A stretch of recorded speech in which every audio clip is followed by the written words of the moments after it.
धोएर पनि लिएर आएको छुरी पनि छैन अब यतिकै दाँतले काटेर खानुपर्छ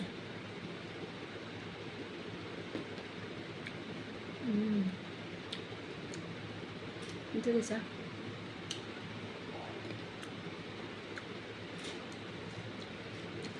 योभन्दा चाहिँ यो अलिक गुलियो छ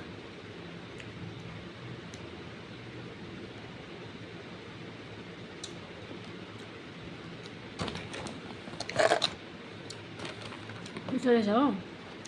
यो चाहिँ कसरी खानु अब छुरी पनि छैन यसरी दाँतले टोकेर खानुपर्छ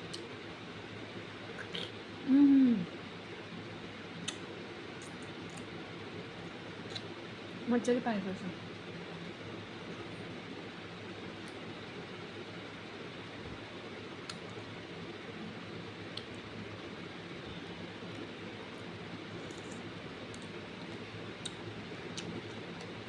मैले यतिभरिमा यही मिठो लाग्यो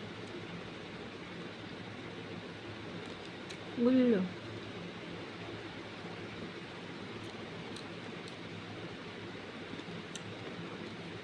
खानाहरू खानु मन लाग्यो भने चाहिँ यस्तै खानुपर्छ